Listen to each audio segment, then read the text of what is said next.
This video, I'm just gonna do literally swatches on the face.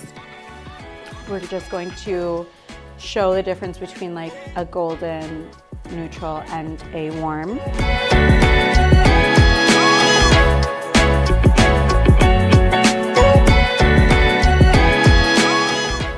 I know a lot of people have questions about foundation, and I just wanted to kind of take that fear away. When you have any kind of questions when it comes to foundation, try it. Before you even start, kind of swatch a little bit around the jawline. That's where I like to do it most, because the main area that you need to match is the décolleté, the neck, the ear.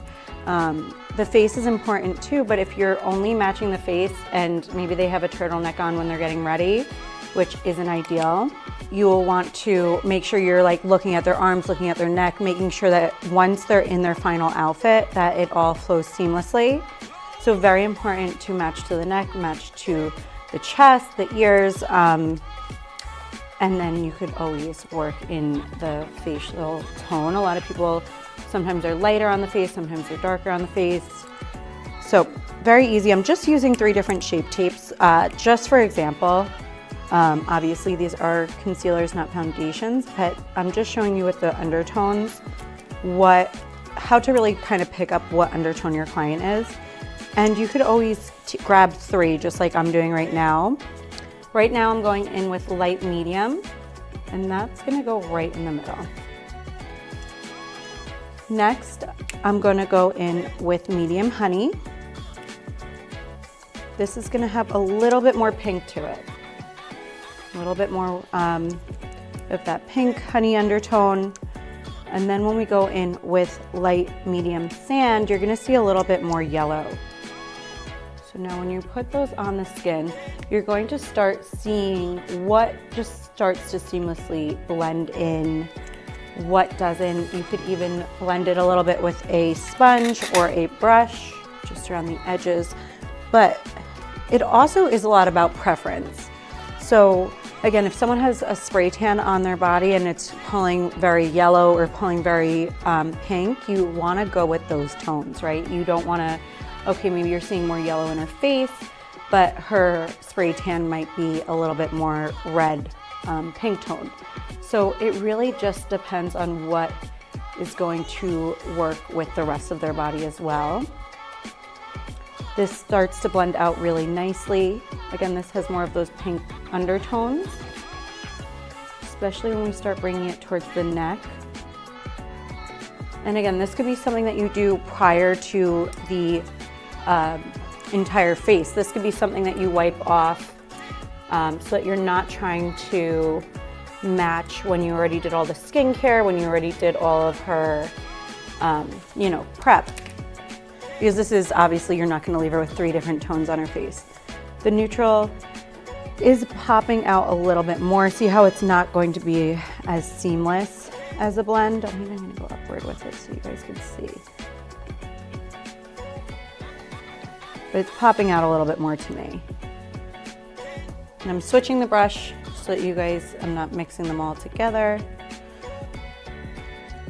And this is a little bit more of that yellow undertone, which I also, on her, since she doesn't have like a spray tan, I feel like this might be more of her true match. Yeah, I'm seeing this blend into the skin a lot more than the other 2. So that's just gonna be a really easy way of figuring out what undertone you wanna go with. I think a lot of people put too much thought into undertone. It is important, especially if you have like a really pinky client or a really more sallow client. But sometimes you can't tell. Sometimes it's not right off the bat, especially if you have a client with freckles or any kind of pigmentation to the face where it might be a little different than the chest. So you do really want to take your time. When you do have clients with freckles, sometimes if they want to cover up, which I don't always love covering up a client with freckles, you do want to color correct a bit.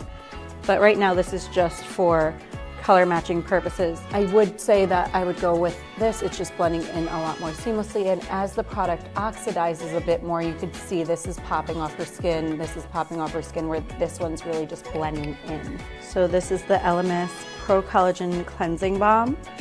Just going to start with cleansing her face before the makeup application.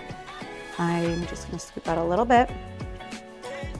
What I sometimes do like to do prior, I know this sounds a little weird, but I like to use a little bit of the Laneige Cream Skin Mist, just so that her skin is a little bit more accepting of the cleanser, so it'll penetrate a little bit deeper into the pores.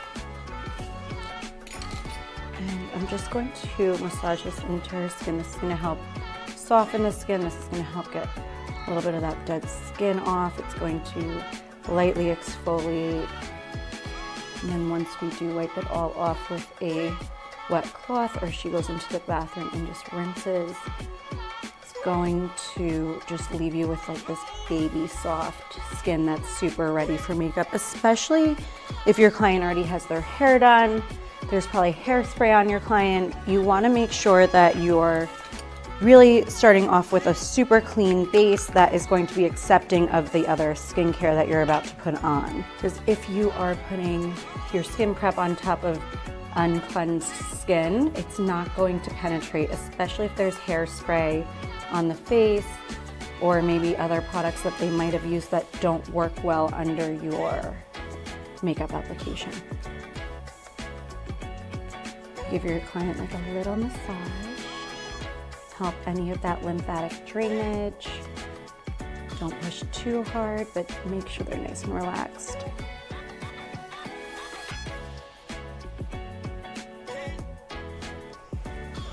Sometimes I also like to do a little bit of a lip scrub.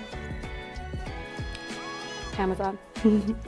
This is just Ultra Sexy Scrub. And I'm just gonna grab a little bit. So make sure your client's comfortable with you touching their lips with your fingers. If they're not, have them do it themselves. Be comfortable with it. And just gently.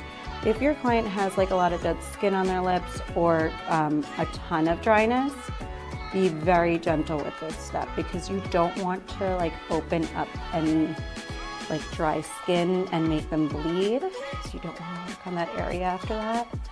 And if you don't feel comfortable, again, just ask them to do this themselves.